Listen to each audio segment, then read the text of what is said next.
segundo o Google Meet, agora sim, agora está gravando. E nós vamos dar continuidade, portanto, ao primeiro tópico desse, digamos assim, dessa grade programática do que veremos aqui de conteúdos até o final dessa disciplina. Nós iniciamos com a ideia de sociologia criminal e de criminologia, né? As teorias sociológicas criminais de consenso, falamos sobre elas, né? Falamos sobre diversas delas, inclusive à luz da realidade americana, né? Que a partir do início do século XX começa a construção de escolas de pensamento acerca do crime, do fenômeno do crime. Depois dissemos que iríamos falar sobre a ideia de criminologia, o que é criminologia, vou deixar isso para o final, mesmo porque será o próximo texto de leitura de vocês. E iniciamos, se eu estiver enganado, me corrijam, por gentileza, iniciamos a ideia da enciclopédia das ciências criminais, frase essa cunhada pelo professor Franz von Liszt, né? Na escola criminológica, digamos assim, porque ela é uma escola criminológica, na escola criminológica alemã, né? Mas fundamentalmente naquilo que é conhecido como a primeira construção sistemática do direito penal ocidental, que é a publicação do professor Franz von Liszt em 1890, denominada de Strafrecht Allgemein, ou seja, Tratado de Direito Penal Alemão, né? Que hoje os estudantes fazem parte das suas pesquisas por esse diploma, digamos assim, que é hoje é conhecido como curso manual de direito penal, porque é construído em volumes ou em tomos. Essa primeira publicação foi feita por Franz von Liszt. Naquela oportunidade, ele cunha a frase enciclopédia das ciências criminais. E que para ele, portanto, ao falar de ciências criminais, teríamos que falar de uma produção ou de uma pesquisa no campo da criminologia, depois de uma escolha pelo Estado através da política criminal, depois a produção dogmática e, finalmente, a indicação do bem jurídico tutelado. Salvo engano, na minha memória, eu expliquei cada elemento dessa construção, ou estou enganado no último encontro? Parou na pergunta o que é criminologia. Eu não me recordo da gente ter falado sobre esse último ponto. Então, vamos lá. Perfeito. Vou deixar a pergunta que é criminologia para o final da aula, né? Porque é o texto que eu vou enviar hoje para vocês, texto para leitura para a próxima encontro. A ideia de Liszt é de que tudo começa com a criminologia, e não é uma ideia equivocada, pelo contrário. O pensamento do alemão está corretíssimo. Por quê? Porque se observarmos com um pouco mais de atenção, o direito penal, se é ciência, é uma ciência vazia. Porque cabe ao direito penal unicamente normativizar as construções realizadas pelo pensamento criminológico. Não é o direito penal que diz quem é o sujeito do crime. Não é o direito penal que diz qual é a ação a ser tipificada numa norma como crime ou delito. Não é o direito penal, né, que diz, portanto, se essa ação é contrária ou não ao direito para ela ser antijurídica ou ilícita. Não é o direito penal, portanto, né, que faz a escolha do que é relevante para a ideia de si próprio direito penal.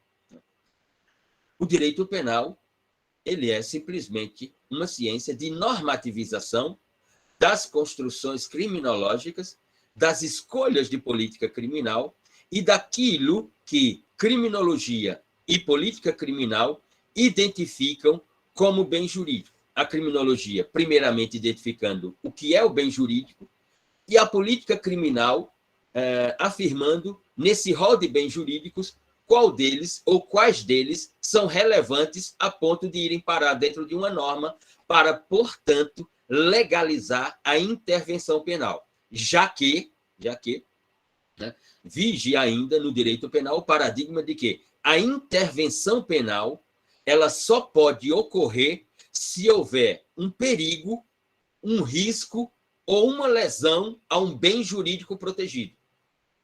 E olhe que no próprio direito penal ainda há a corrente que diz que só se houver lesão a um bem jurídico. Não contaria perigo e nem risco a um bem jurídico. Mas nós sabemos, e vocês vão ver bem mais à frente nesse curso, né, que existe, portanto, os tipos penais de perigo, perigo concreto e perigo abstrato. Né? Enfim, a ideia de Franz von Liszt, ela é revolucionária, né, até então no direito penal, e eu digo até então, não é até então a época de Franz von Liszt, até então, hoje, nos dias atuais que eu digo, né, porque essa configuração não sofreu grandes transformações. Mais do que isso, ele inventa esse brocardo, ou essa máxima de enciclopédia das ciências criminais, porque ele também é autor, né, do primeiro sistema penal. Quando vocês estão lá em direito penal, né, teoria geral do delito, e o professor deve estar falando, portanto, sobre os sistemas penais.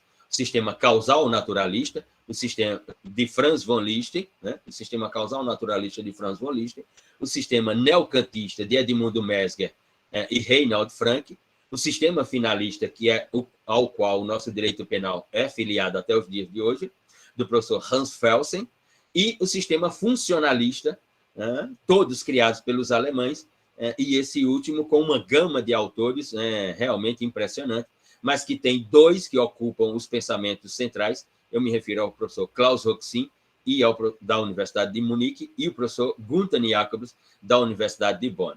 Então, esses são os 4 grandes sistemas penais inventados pelos alemães.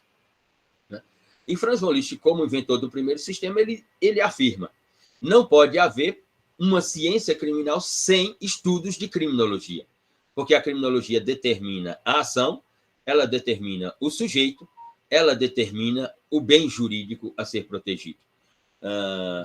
É a criminologia, por exemplo, que vai inventar o instituto da imputabilidade penal, ou seja, quem é responsável criminalmente e quem não é responsável criminalmente.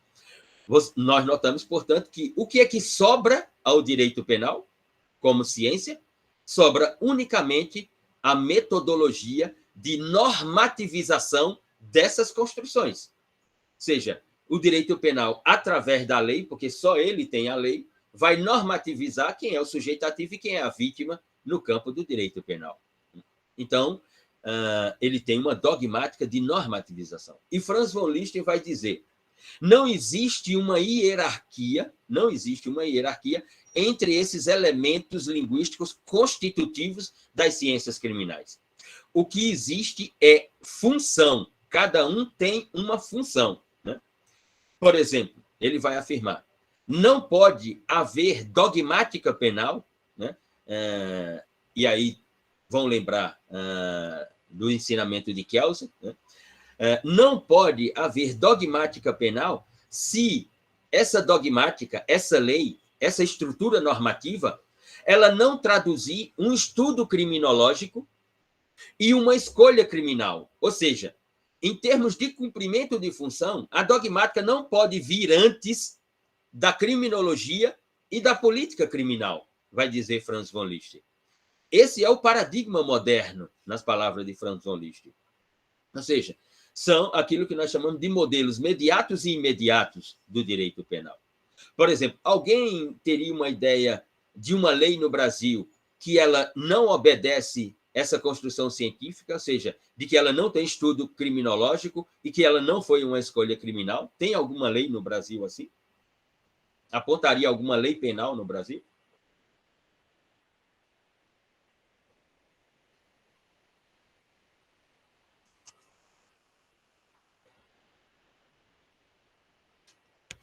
Quando tiverem um tempo, né? Quando tiverem um tempo, dê uma olhada na lei.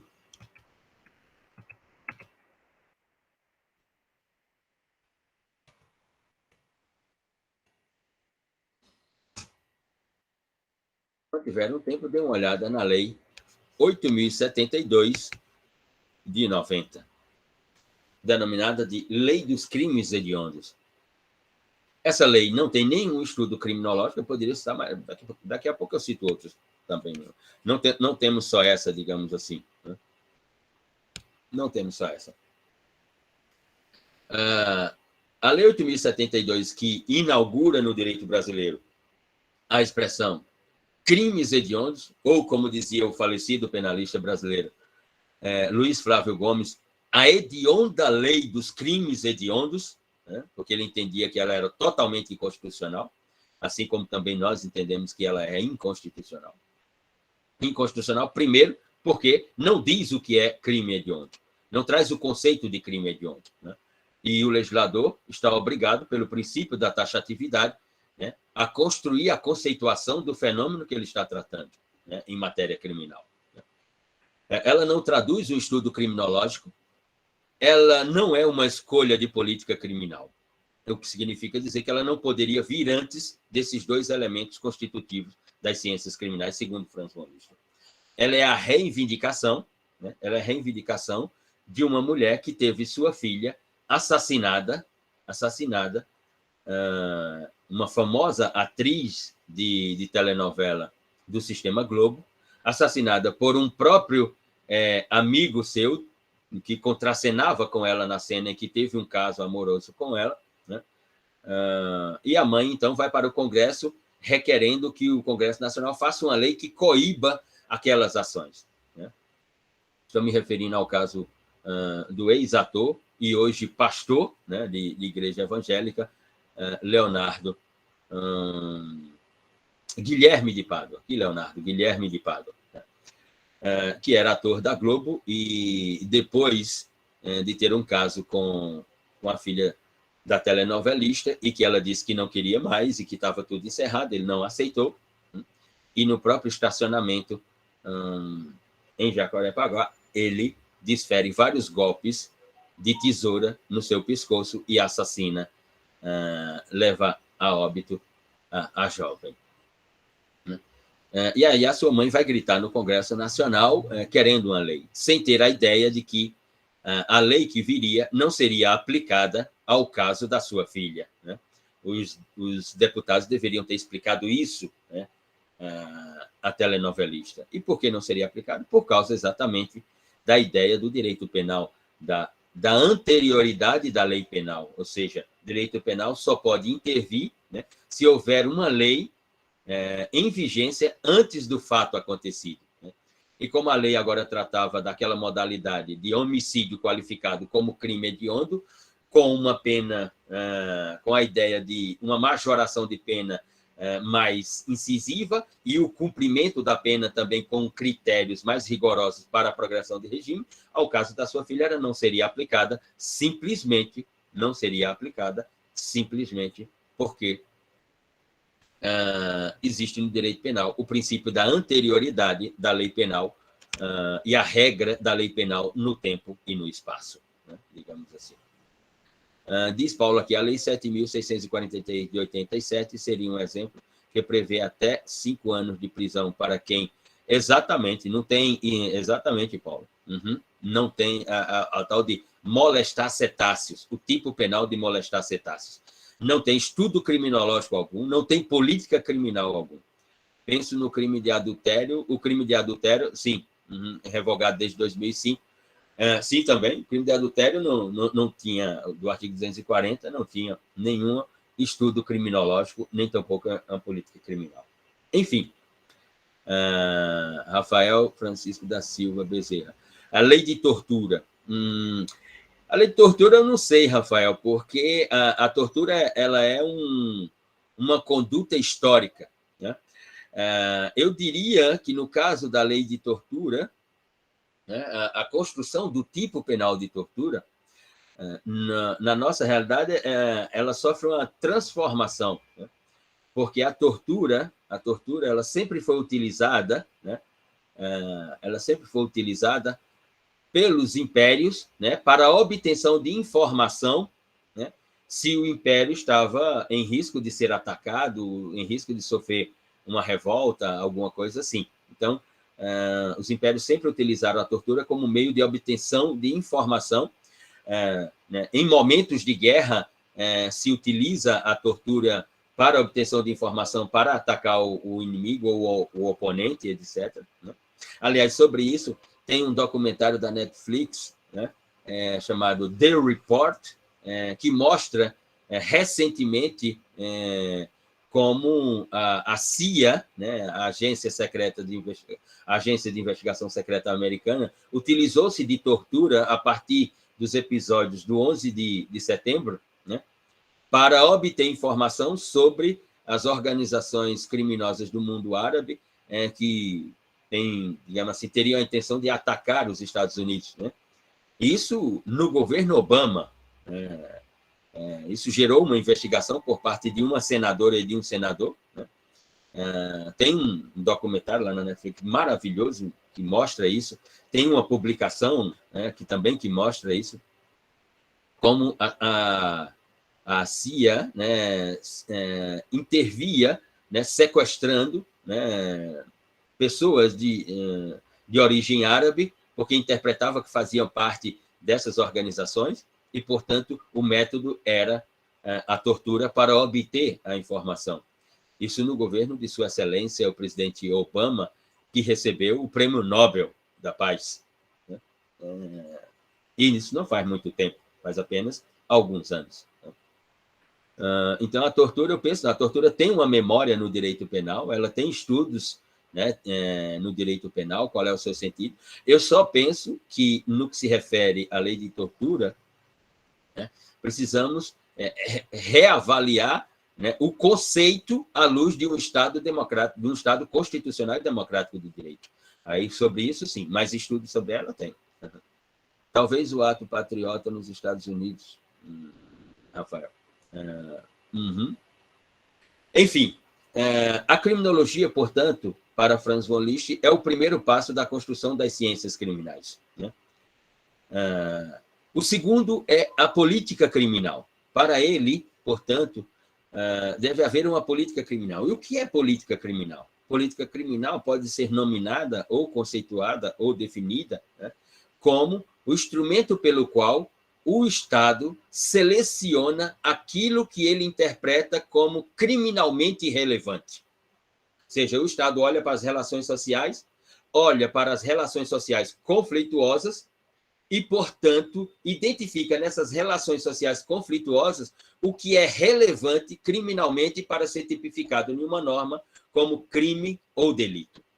Aqui está, portanto, a ideia de política criminal. Pegue, por exemplo, no caso brasileiro, e aí sim, é uma demonstração inequívoca de política criminal. É verdade que numa formulação, do ponto de vista da punibilidade, bem duvidosa, mas pelo menos foi uma formulação de política criminal, porque ela traduzia um estudo criminológico e, portanto, necessitava da dogmática penal e tinha que passar pela política criminal.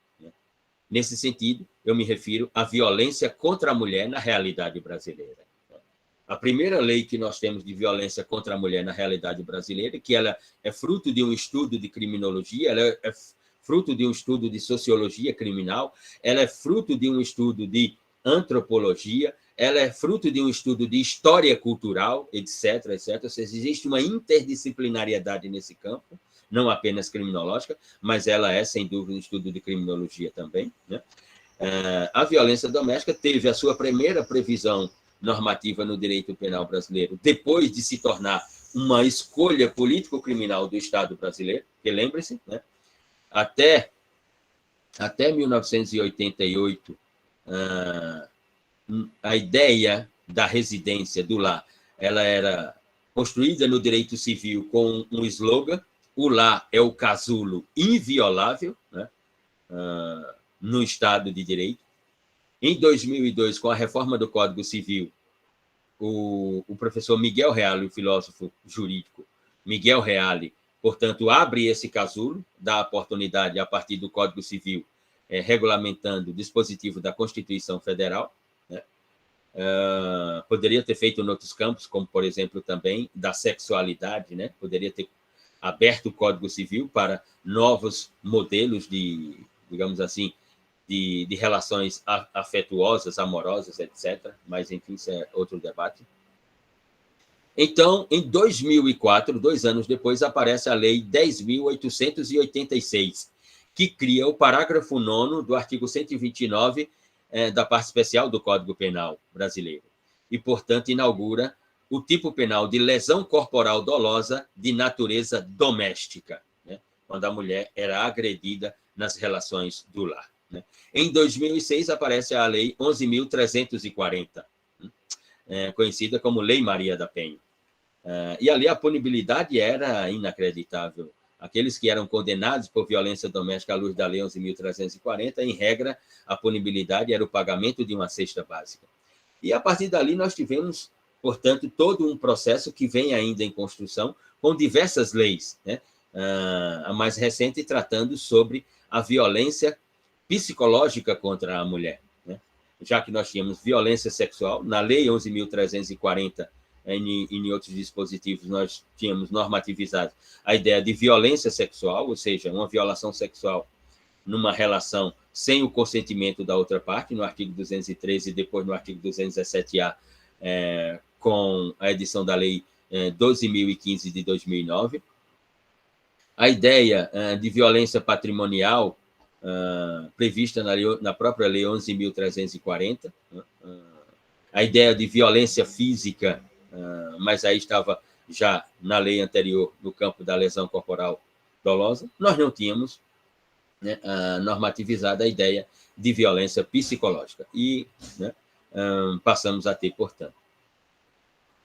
Esse é um caso de escolha político-criminal, no direito brasileiro. Outro é, por exemplo, o campo dos tóxicos, das drogas, porque com a lei de 1976, a Lei 7.778, nós não fazíamos a diferenciação entre usuário e traficante. E com a Lei 11.343, o artigo 28 diz o que é usuário, e o artigo 34 diz quem é o traficante. Aquela é uma escolha político-criminal. É verdade que com uma série de deficiências, mas é uma escolha política-criminal inequivocamente. Então, notamos, portanto, qual é o papel da política criminal. Então, tendo a criminologia e a política criminal, aí se pode fazer a lei, a dogmática penal. E essa lei ela só pode se fazer, portanto, se nesses estudos de criminologia e de política e escolhas político-criminais identificamos um bem jurídico protegido.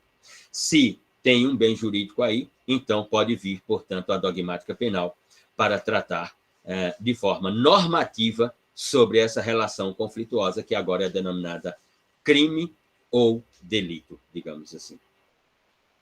A fundação da dogmática, portanto, e não nos esqueçamos, esse ensinamento de Franz von Liszt é um ensinamento de um dogmático, ele era um dogmático, assim como seu colega Bindig, um dos grandes dogmáticos do direito alemão, o professor Bindig. E na Itália, o representante é, sem dúvida, o professor Arturo Rocco. Arturo Rocco é conhecido como tecnicista do direito penal. Aliás, o nosso Código Penal de 1940 é inspirado no Código Penal italiano de 1930, construído por Arturo Rocco, que é um autor declaradamente fascista, um tecnicista do direito penal de ideologia política fascista.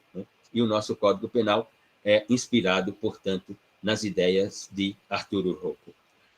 Ora, a relação da dogmática, digamos assim, com a criminologia é a representação de um paradigma de conexão para se adquirir legalidade ou legitimidade para a intervenção penal.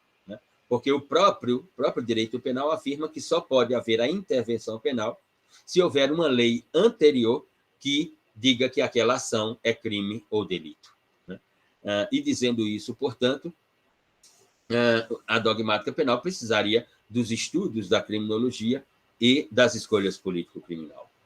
Por sua vez, o elemento constitutivo final, denominado de bem jurídico, ele é o elemento legitimador da intervenção penal. Não pode, dizem os penalistas em regra, aqueles que são da escola que diz que o direito penal é um instrumento de proteção exclusiva de bens jurídicos tutelado pela própria norma, mas existe uma minoria de autores que vai dizer que não, que o direito penal, para além de uma proteção exclusiva de bens jurídicos, também tem uma proteção, tem como função uma proteção subsidiária do bem jurídico, ou seja, controles das massas, controles de determinadas etnias, controle das ações de determinadas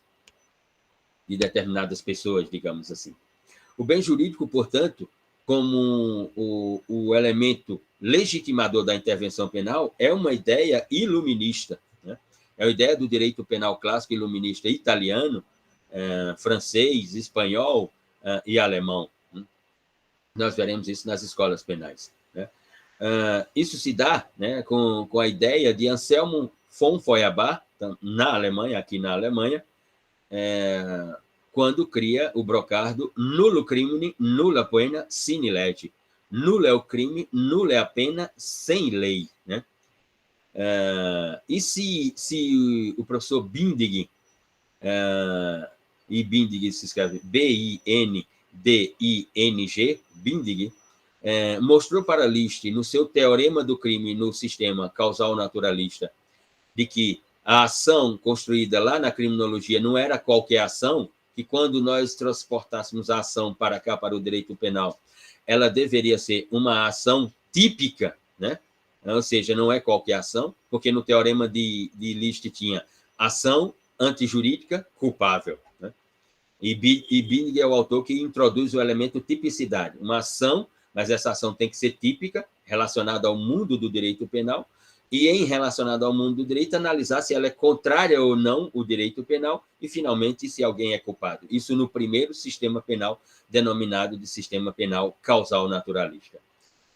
Se Bindig é responsável pela criação da ideia da tipicidade no direito penal, um autor chamado Bierbaum, alemão, é o responsável, portanto, para mostrar para Anselmo von Feuerbach que, nesse seu brocardo, nulo crime, nula pena, sine lege, nulo é o crime, nula é a pena, sem lei, né? De uma lei que traga, portanto, um bem jurídico protegido, né? Portanto, ela será uma lei sobre homicídio se alguém, em uma das suas ações, comissivas ou omissivas, levar outrem ao resultado óbito, a causa de óbito. Aí nós poderemos analisar se há um homicídio. E se chegarmos à conclusão que sim, implementamos o processo penal, né? Dizia Bierbaum. Mas a ideia é sempre de um bem jurídico. Eu não posso falar de crime contra o patrimônio, né? Se não houver uma ação essa que é traduzida pelo verbo furtar, né? Pelo verbo subtrair, pelo verbo roubar, ou seja, que furtar está tanto dentro de... Desculpe, que subtrair está tanto dentro de furtar quanto de roubar, subtrair para si ou para outra, né? Não posso falar do crime de patrimônio se não houver uma subtração, se não houver um furto, se não houver um roubo, digamos assim, né? De um patrimônio, e o patrimônio precisa ter valor econômico. Se não tiver valor econômico, não é um patrimônio para a ideia ou para a realidade do direito penal. Um patrimônio de valor espiritual não pode ensejar a ideia do artigo 155 ou do artigo 157 da parte especial do Código Penal brasileiro. Então, essas são as ideias, digamos assim, sobre o que nós temos hoje, ou seja, uma ciência criminal, uma enciclopédia das ciências criminais com criminologia, com política criminal e com dogmática penal, ela é a tradução de um direito subjetivo por parte do Estado. O paradigma, como disse Bindig, o paradigma do direito penal subjetivo, porque ao analisar a ação, ela será analisada, né, em termos de conduta, e no primeiro sistema penal, com o fechamento da culpabilidade. E a culpabilidade é no campo subjetivo. Aquilo que vai se dar por culpabilidade como tradução da psicologia subjetiva. Dolo ou culpa, no primeiro sistema. Vocês vão ver aí em direito penal os outros sistemas, vai ver como isso muda no sistema neocantista, como isso é transformado no sistema neocantista por autores como Edmundo Mesger e Reinaldo Franco, vai ver como isso é revolucionado com o professor Hans Felsing no finalismo, como ele transforma todo o teorema do crime, e vai ver as transformações ocorridas a partir dos anos 50 do século passado, com o pensamento do funcionalismo penal alemão. Andressa, professor, se eu pratico uma tentativa de homicídio e a vítima só vem a falecer posteriormente, um mês após, só vem a falecer posteriormente, é mudado o tipo penal de imediato ou o tempo do crime só fica restrito à ação? Não, se você pratica uma ação para ser, primeiro, para ser tida como homicídio, precisamos analisar que categoria de homicídio, né? Se é um homicídio doloso ou homicídio culposo. Né? Se você tinha o dolo de matar a pessoa naquele momento, mas ela não veio a causa-morte naquele momento, mas veio depois, é preciso saber se tem uma ligação, se tem uma conexão com a ação praticada. Possa ser que ela venha a falecer depois, né? Ela venha a falecer depois, por outras implicações, né? Mas aí o estudo, né, médico, a perícia, né, vai determinar, portanto, qual é a causa-morte, ou seja, a pessoa, exato, o que está lá no artigo 13 da parte especial do Código Penal como nexo de causalidade, ou também conhecido como condite sine qua non, condições equivalentes para o crime. Ou seja, se não fosse aquela sua ação, um mês depois ela não teria morrido. Se isso for comprovado, então, portanto, você será responsabilizada por homicídio.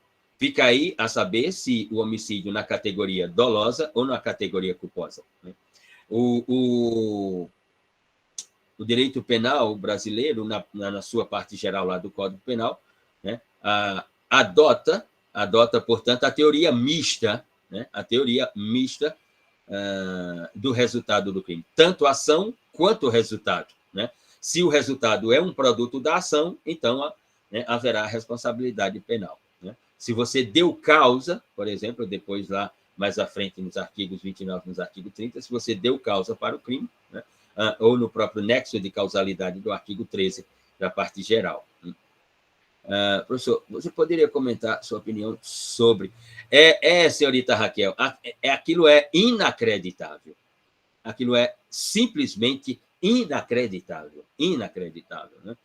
O senhor poderia comentar sua opinião sobre o desfecho do julgamento da Boate Kiss, caso sobre o tempo do fim da aula? Posso comentar agora. Veja, o caso da Boate Kiss, não vou me referir ao caso em si, sobre as mortes que ocorreram e tudo, mas sobre a técnica do direito penal. Esse caso levado ao julgamento é jogar na lata do lixo a técnica do direito penal. E o direito penal é só técnica, não é outra coisa, como nós estamos vendo aqui. Né? Direito penal não é criminologia, porque ele apenas normativiza as construções criminológicas. Então, ele não criou nada no campo criminológico. Né? O direito penal não é escolha político-criminal, porque essa escolha político-criminal é feita pelo titular do Estado, né, a serviço, portanto, da nação e sob o comando do presidente da República, denominado de ministro da Justiça. Né? Então, o direito penal é normativização, né, e organização, na parte geral, dessa normativização de caráter ou de estrutura tipológica, né, da parte especial. No caso aqui, e envolve, inclusive, por exemplo, a pergunta de Andressa, no caso aqui, tratar realmente a questão da Boate Kiss como competência do tribunal do júri, e vocês verão isso em direito penal e também em processo penal, e saberão que a competência do tribunal do júri é para os crimes tentados ou consumados contra a vida, crimes tentados ou consumados contra a vida, que envolve homicídio, envolve instigação, auxílio, induzimento ao suicídio, envolve as categorias de aborto, né? Envolve o feminicídio como sexta qualificadora do crime de homicídio, etc., etc. O caso da Boate Kiss é um caso de responsabilidade criminal culposa. Né? Dizer assim, mas os proprietários da boate assumiram o risco de que aquele número de pessoas... Né? Assumiram o risco de que haveria um incêndio e de que esse incêndio mataria as pessoas? É isso que nós assistimos no júri? Ora, se havia problemas de segurança, a responsabilidade é culposa e não dolosa. Dolo eventual não é isso. Já fica difícil constituir, aliás, eu peço, já que estão lá na disciplina de Direito Penal, façam um estudo sobre a diferenciação, né? Se conseguirem fazer esse estudo, se tornarão grandes teóricos do direito penal, né? Faça um estudo sobre a diferenciação entre dolo eventual e culpa consciente, que até hoje não se sabe, né? Em nenhuma parte do mundo há um autor que consiga construir a diferenciação entre dolo eventual e culpa consciente e que não fique no ridículo ao final da sua construção, né? Como diria o professor Vicente Greco Filho e Juarez Tavares, que tratam sobre essa questão do dolo eventual e da culpa consciente. Ora, o caso da Boate Kiss não é caso de competência do Tribunal do Júri, não é caso de dolo eventual, é caso de culpa. No máximo, de culpa consciente. De culpa consciente. E se é caso de culpa consciente, a competência é de uma vara criminal à luz de um magistrado do Estado juiz, de um juiz togado, e não de um corpo de jurados. A promotora de justiça e o juiz que recebem essa denúncia jogaram a técnica do direito penal na lata do lixo. Essa é a nossa posição, Raquel. Essa é a nossa posição. Aquele caso jamais poderia ir ao Tribunal do Júri. Na minha interpretação, eu não tenho acesso aos autos, não posso me debruçar sobre o que está dentro dos autos porque não tive acesso, mas na minha interpretação é caso de culpa, de homicídio culposo. E se havia alguma irregularidade técnica no espaço da boate, como, por exemplo, relacionada a extintores, relacionada a saídas de emergência, etc., etc., então aí é culpa consciente mesmo. E se é culpa consciente, a competência não é do Tribunal do Júri. Aquilo não é dolo eventual. Não sei como é que construíram aquilo, não sei como é que a promotora de justiça enveredou. No mínimo, daqui a pouco, deve aparecer, o ano que vem, candidata a deputado estadual, alguma coisa assim. Só pode ser por isso.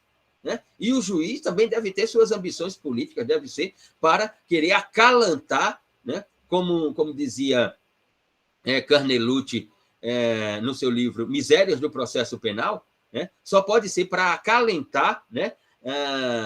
Essa sede de sangue, né? Que as pessoas têm em relação às tragédias que acontecem. Essa é a minha posição, não é outra. Nesse sentido que me refiro. Professor, quando o juiz, né, ele foi saudar lá, quando ele foi dar, né, a condenação, aí ele foi saudou todo mundo, aí foi se referir às famílias. Aí, para você ver, assim, como ele tem esse instinto mesmo que o senhor está falando. Ele foi saudar as famílias, aí disse assim, aí saudou, aí fez um minuto de silêncio, assim, né, bem à toa, aí falou assim, serei juiz. Pronto, só isso. Veja, em primeiro lugar, ele é o Estado juiz, ele não é apenas juiz, né, Raquel? Temos que entender qual é a função do magistrado. Né? Ele é o Estado juiz, e, portanto, no processo, o Estado juiz não é parte, não tem que saudar nenhuma das partes. Ou seja, o Estado juiz não tem que mandar mensagem para a vítima, e, no caso aí, os familiares da vítima, já que foram vítimas fatais. Né? Assim como o Estado juiz não tem que manter comunicação com o órgão acusador, que é o órgão ministerial, né? E com o órgão de investigação criminal, que é a polícia judiciária. Né? O Estado juiz ele tem que observar a produção argumentativa de acusação e de defesa, observar os autos do processo, né? E prolatar a decisão. Ou seja, o Estado juiz ele tem que emitir um documento nominado sentença penal à luz do que, no caso do Tribunal do Júri, chegou à conclusão o corpo de jurado, os 7 jurados, né, e traduzir, portanto, esse veredito, né, de condenação ou de absolvição na sentença penal. Como foi de condenação, ele tem que traduzir na sentença penal pela construção da reprimenda, ou seja, pela construção da dosimetria da pena e ali, portanto, estabelecer reconhecimento de agravantes, reconhecimento de atenuantes, reconhecimento ou não de qualificadoras, etc., etc., e atribuir qual é a pena final a ser cumprida. Ele não tem que se comunicar com a parte A, com a parte B. Não, essas não são preocupações do juiz. Ele tem que ouvir. Ou seja, ele não tem, né? Ele não tem que ver, ele tem que ouvir. É nesse sentido. Tem que ouvir. Né? É lamentável que os juízes não consigam compreender qual é a função de um Estado juiz. É lamentável, infelizmente. Só um instante aqui que eu só vou resolver um negócio que o rapaz veio deixar aqui umas cartas do condomínio da minha mãe, só vou pegar e já volto.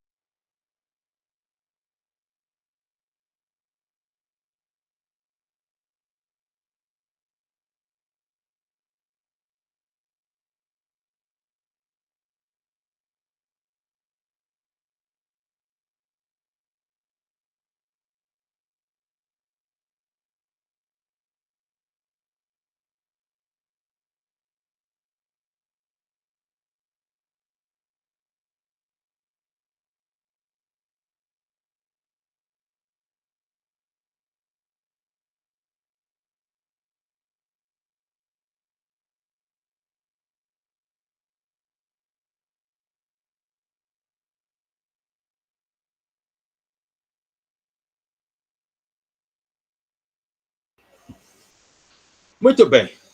Bom, estou de volta.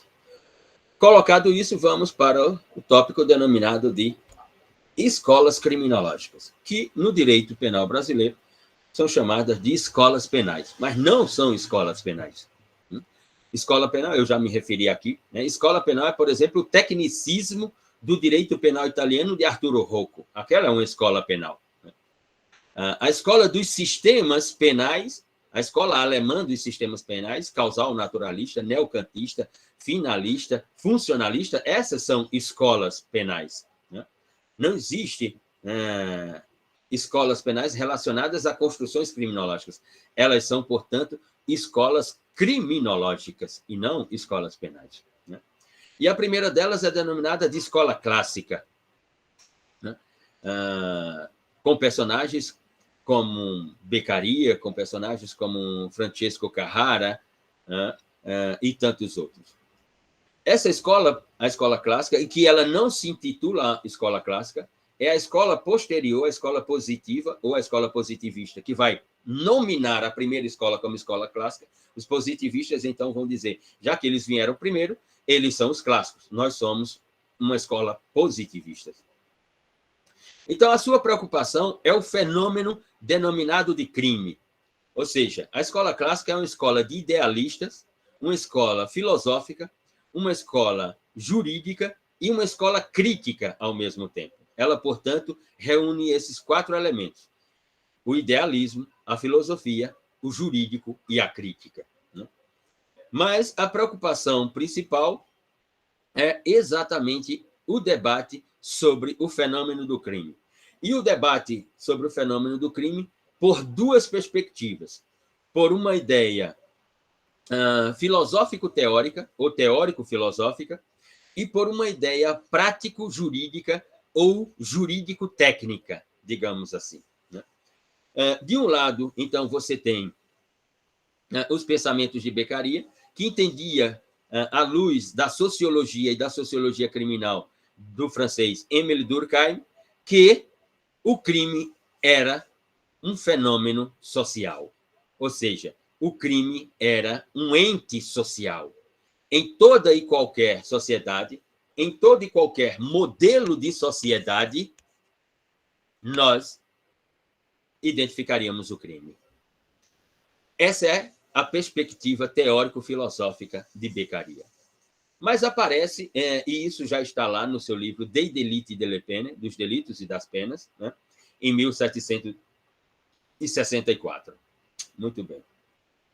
Mas aparece Francesco Carrara, né, que é apontado como o penalista mais relevante do direito italiano de todos os tempos, né, num livro chamado Programa di Diritto Criminale, em 2 volumes, parte geral e parte especial, Programa de Direito Criminal, e por uma ideia prático-jurídica ou uma ideia jurídico-técnica, né, se utilizando da construção de Anselmo von Feuerbach, Nullo Crimine, Nulla Poena Sine Lege, e depois o surgimento de Nulla Poena Sine Crimine, nula é a pena sem crime, nulo é o crime sem lei, esses dois Brocard.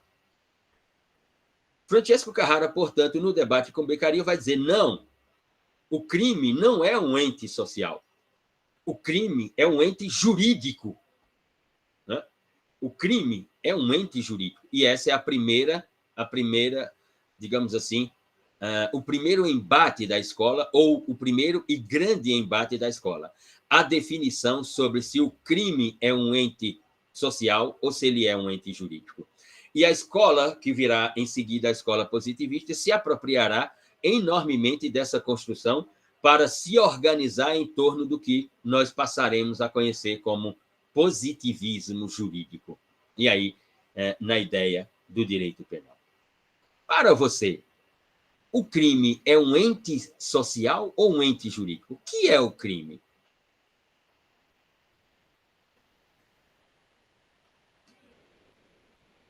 É um ente jurídico, né? Já que o que é crime é o que está na lei. Independente se é socialmente aceito ou não. Tem uma peça em cartaz em São Paulo, construída por uns juristas, né, que discute comicamente a ideia de justiça no direito penal. Eu imagino que esses juristas que escreveram o texto dessa peça teatral, olhando o caso da Boate Kiss no tribunal do júri, devem dizer assim: realmente nós acertamos, né, de trabalhar a ideia de justiça como uma comédia, né? E que é o que Rafael de Jorge chama, né? Rafael de Jorge diz que o direito penal é um grande circo, né? É uma comédia, só que é uma comédia bufa, né? Como diz os italianos, la comédia bufa, ou seja, uma comédia de quinta categoria, é o que o direito penal é, né? Nas palavras de Rafael de Jorge, como comédia bufa. E esse grupo discute, portanto, a ideia de justiça pelo viés cômico, né? E chega a discutir, inclusive, nessa peça teatral, que é o crime, né? Os debates sobre o que é o crime, que é o que fez a escola clássica, né? O que é o crime? É um ente social? É um ente jurídico? Em toda sociedade há crime, Andressa? Não há crime se ele é anterior ao que eu defino, não apenas sem prévia combinação legal, sem dúvida. Ou seja, parece-nos que a ideia de Anselmo von Feuerbach, traduzida ou ampliada ou sistematizada pelo professor Francesco Carrara, tem bem mais sentido do que a ideia de Émile Durkheim e de Beccaria. O crime ele é uma invenção do direito, né? Inclusive, tem um texto de Rafael de Jorge que ele fala exatamente isso. Que diz o seguinte: trata sobre igualdade e crime, quando ele diz assim: a igualdade é só, abre aspas, a igualdade é só uma parte, da qual a outra parte é a desigualdade. Somos iguais enquanto cidadãos, mas somos desiguais enquanto indivíduos. O crime é uma previsão da lei, o que significa dizer que não é o crime que se auto-intitula crime, mas a lei que nomina a ação como crime. Mais ainda, que significa dizer, por outras expressões, que o crime não está no crime, o crime está na lei. Fecha aspas, diz Rafael de Jorge, nenhum dos capítulos do seu livro I Mundi della Società del Mundo, Os Mundos da Sociedade do Mundo. Então, por essas ideias, e essa foi a primeira ideia, uma das primeiras ideias da escola e o grande debate da escola, Carrara sai como, portanto, o autor que havia construído tecnicamente pelo menos alguma ciência para o direito penal, tirando-o da filosofia e jogando dentro da ciência. O outro debate é sobre aquilo que os penalistas dizem que não há direito penal sem, que é a pena criminal. Lembrando-nos aqui que o Tratado de Beccaria, ou o livro de Beccaria, Dei Deliti delle Pene, é um tratado das penas no direito penal, e não outro livro de direito penal. Enfim, mas e o que será a pena, então? Já que o debate sobre o crime, ele havia, de alguma forma, chegado a uma, digamos assim, não a um consenso, né? Mas a uma ideia de que o crime seria realmente um ente jurídico em função do que Anselmo von Feuerbach havia construído para o Código Penal da Baviera em 1814 e 1816. Mas a pena, o que será a pena?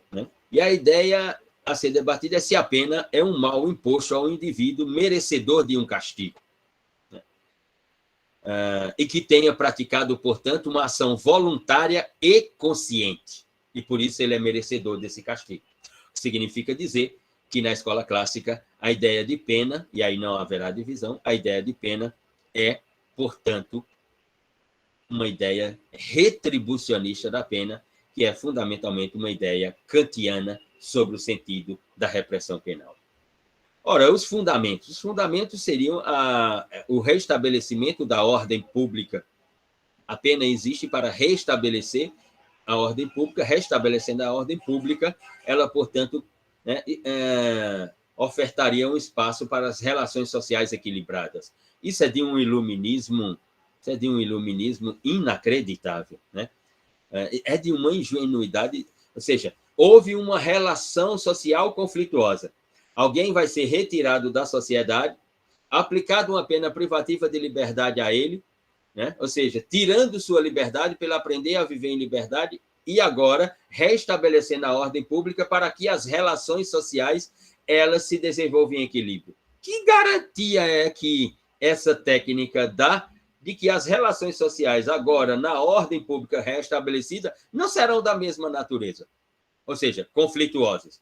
Se aquela foi de homicídio, quem garante que a próxima não será no campo do patrimônio? Quem garante que a próxima não será no campo das lesões corporais ou da integridade física? Quem garantirá que a próxima não será no campo das violações sexuais? Quem garantirá que a próxima não será no campo da incolumidade pública, de condutas contra a saúde?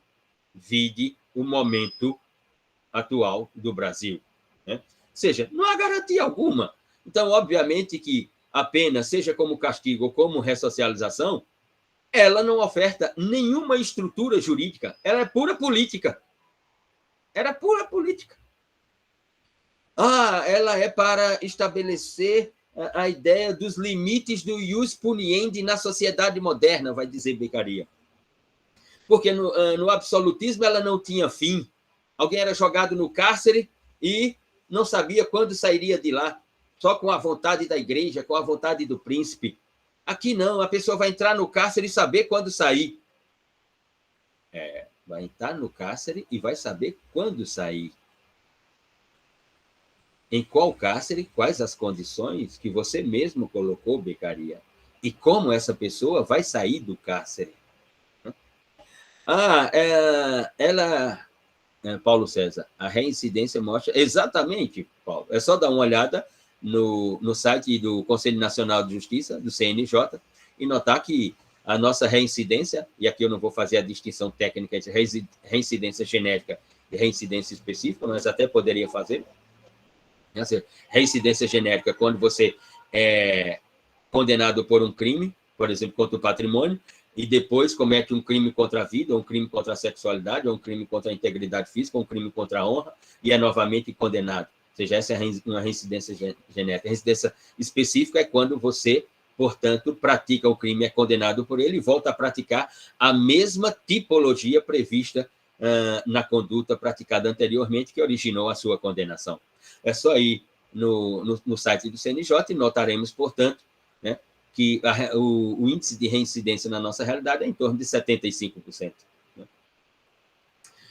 Mas vão dizer os teóricos da escola clássica, por uma questão de direitos individuais. Né?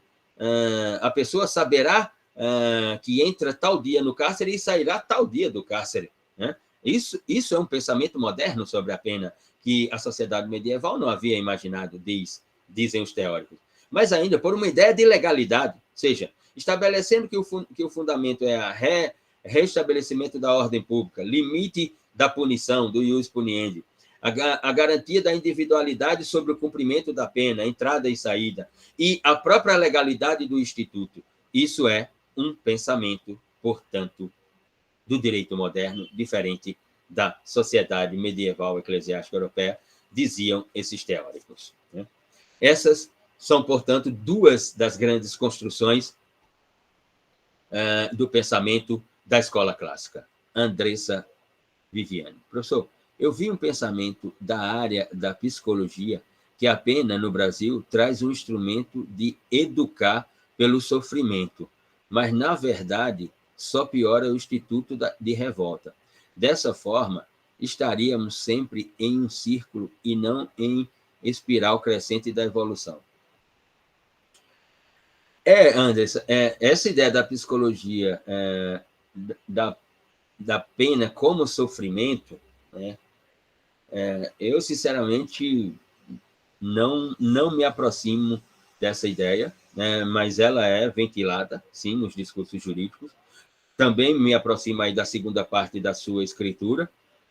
Isso não nos coloca num processo evolutivo, né? Isso não nos coloca num processo evolutivo, né?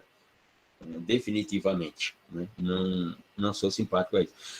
Lembrando sobre a questão colocada por Raquel, né, de que na sessão do Tribunal do Júri, no caso da Boate Kiss, a defesa, né, também utilizou de uma ideia de psicografia, né, de cartas psicografadas, né,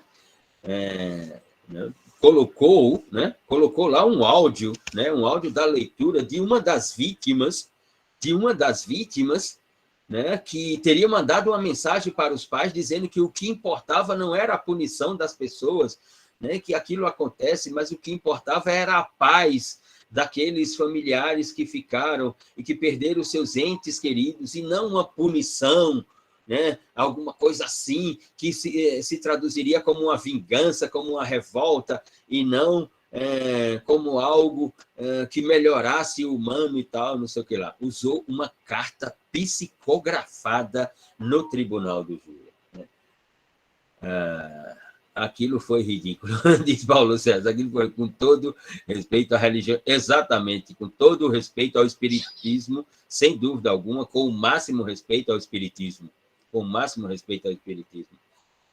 Luciano, tenha dó, foi uma verdadeira apelação, exatamente. Aquilo foi utilizado pela primeira vez, não no Tribunal do Júri, no Tribunal do Júri é a primeira vez que eu tenho notícias sobre aquilo. Eu fiquei realmente assim, é o que eu estou vendo, ou seja, o que o observador está observando é o que está sendo observado, ou isso é uma miragem da minha observação? Ou eu já estou embriagado a esse momento de minha mente ter criado essa ideia de que eu estou vendo os advogados em uma fila, assim, num posicionamento estratégico, todos os advogados a olhar para o júri, aquele áudio de uma carta psicografada, e o juiz autorizar aquilo no Tribunal do Júri, no Estado do juiz. Né? Porque aquilo já foi utilizado, e pela primeira vez foi utilizado em Minas Gerais, né? Em um caso de uma vara criminal, a apresentação da carta psicografada como como meio de produção de prova no processo penal. Né? E o juiz aceitou, né? E teve que ser convocado um médium, né? Para, portanto, atestar de que aquela carta era da pessoa que a defesa estava arguindo que havia escrito em uma sessão espírita. Mas aquilo eu vi em um processo criminal, nos autos de um processo, de um rito comum, ordinário, em Minas Gerais. Como é que é aqui? Deixa eu só dar uma olhada aqui no chat. Transformar o Tribunal do Júri em um circo. De Jorge fala, o direito penal é uma comédia bufa. Né? Quando chega no processo, é que nós notamos isso, que ele é uma comédia bufa. Já passo a palavra, José. Eu fui para um evento, diz Andressa, para um evento de psicografia uma vez. Depois saiu uma investigação que as histórias eram estudadas antes, inclusive com informações buscadas no Facebook. Bom, eu não sei, eu realmente não tenho propriedade para tratar sobre, digamos assim, a veracidade da ideia da psicografia. Só sei que, por exemplo, quando estava para prestar o vestibular da FUVEST, nos anos 90, 1993, em São Paulo, um amigo das amizades que construí em São Paulo, um amigo que também ia prestar o vestibular, de família espírita, né? E me deu a ideia de ir até a Federação Espírita em São Paulo, na época, não sei se ainda fica no centro da cidade de São Paulo, a Federação Espírita, mesmo porque ele frequentava a biblioteca da Federação Espírita, ele me dizia e tal. Disse, olha, nós vamos prestar a prova no domingo, vamos lá na Federação Espírita, passar por um médio, que chama tomar um passe e tal. Né? Como diz minha mãe, você, meu filho, é uma pessoa de pouca fé, a ciência lhe estragou, né? Essa é a frase da minha mãe. Luciano, meu filho, a ciência lhe estragou. Você é uma pessoa estragada, meu filho. Infelizmente, diz minha mãe. Eu fui pela amizade, o respeito a meu amigo e, obviamente, a religião espírita. Mas não que eu acreditasse naquilo. Mas fui tomar o passe e tudo. Estive lá, passei por lá. Se eu não me engano, no sábado pela manhã, nós fomos. Antes de passar a palavra a José, aqui, Maria Luísa Bezerra. Não, tem aqui em cima, parei. Antes. Raquel.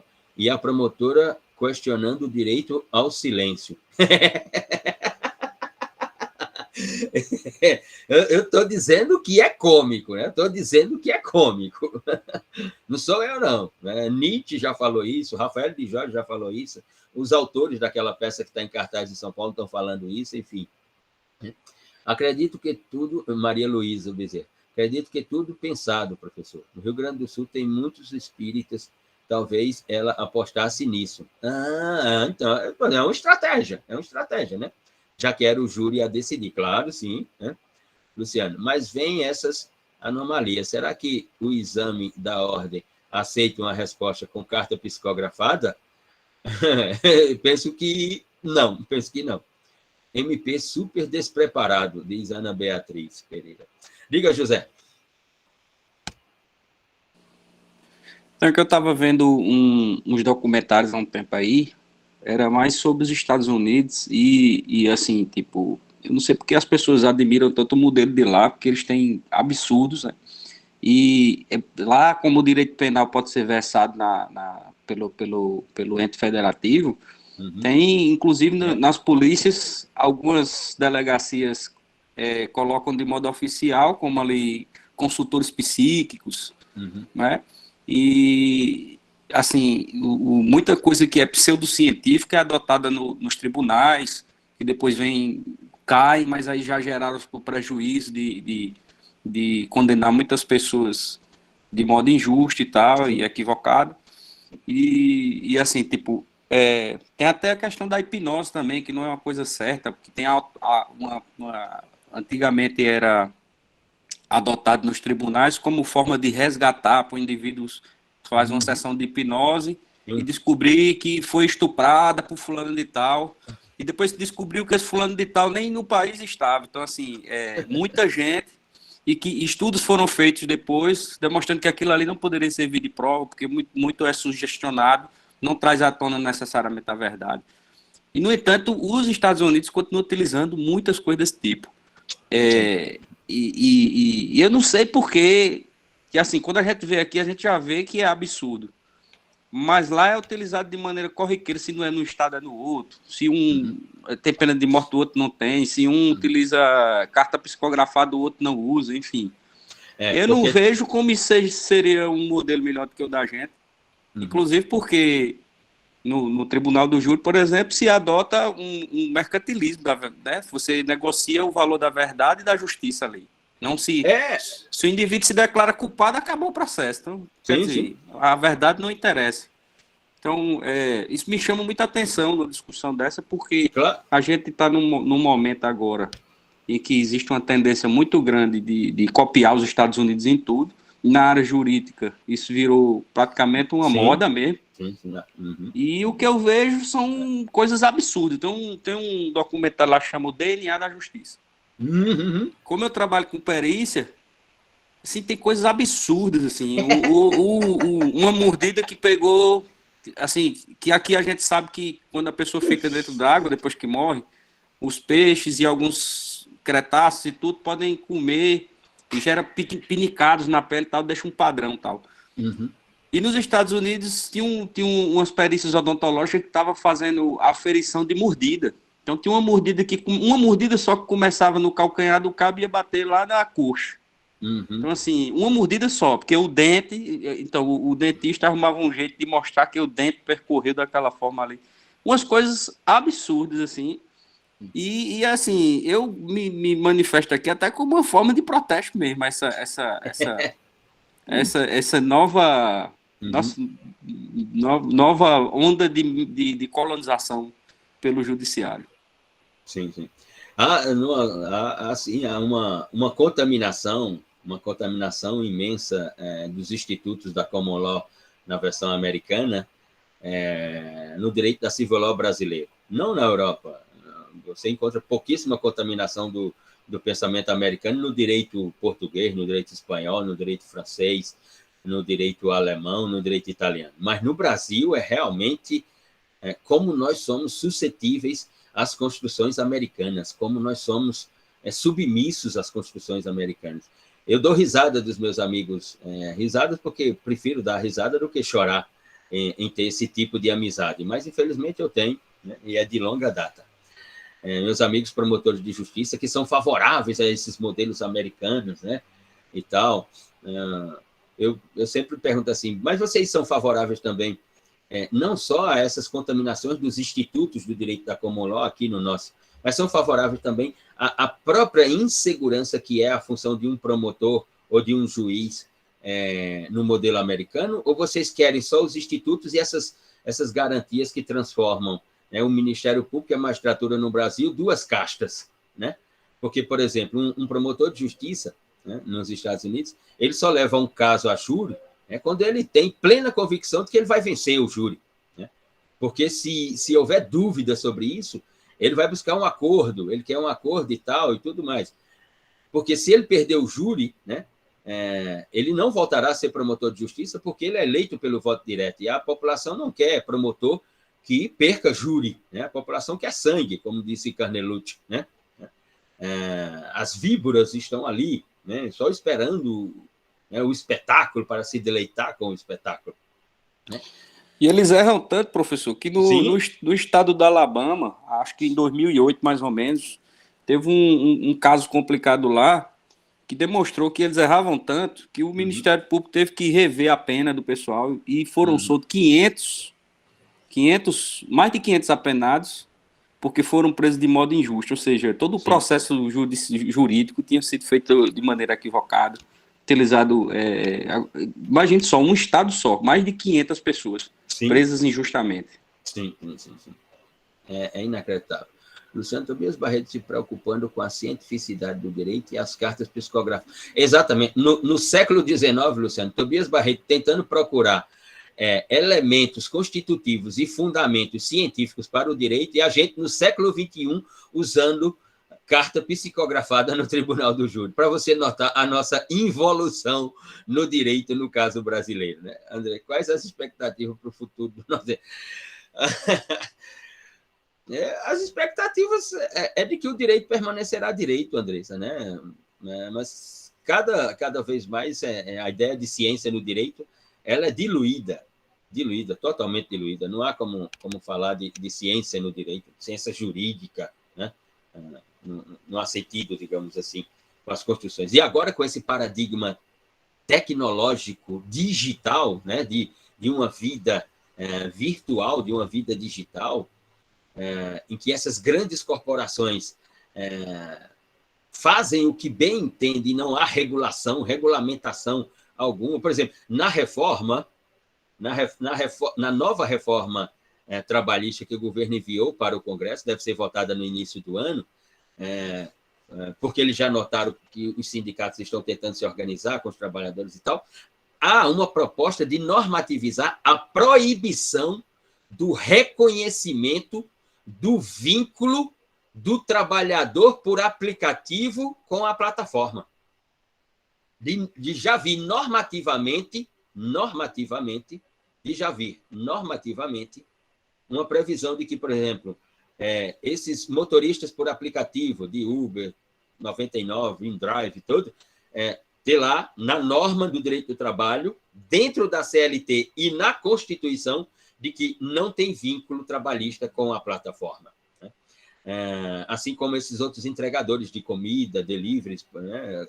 Alimentação por delivery e tal, e outras entregas. Né? Mas o número de casos que nós temos, por exemplo, né, de venda de dados pessoais, de quebra de sigilo de dados pessoais, qual é a intervenção do direito? A LGPD, sinceramente, é assim, a peça mais cômica dos últimos tempos aparecido no direito penal. É a tal da Lei Geral de Proteção de Dados. Eu só vou dar um exemplo. Mês que vem, no dia 23 de janeiro do mês que vem, vou até gravar um vídeo sobre isso com elementos jurídicos e da tecnologia da informação, das TIs e das TICs. No dia 23 de janeiro, fará um ano do denominado vazamento do fim do mundo, no momento no qual foram vazados 223 milhões de CPFs, de números de telefone, de informações fiscais, inclusive de biometria, 223 milhões de dados no Brasil. Até hoje, a Autoridade Nacional de Dados, né, da Agência Nacional de Dados, até hoje, e há uma investigação da Polícia Federal, até hoje não se falou de qual a base de dados que ocorreu isso e quem é o gestor responsável por essa base de dados. Vai fazer um ano. Olha, as tecnologias não é o campo da velocidade. Tudo não acontece numa velocidade extraordinária. Vai fazer um ano. E nós não temos notícia de qual base de dados 223 milhões de dados desapareceram ou foram. Né? Um ano depois.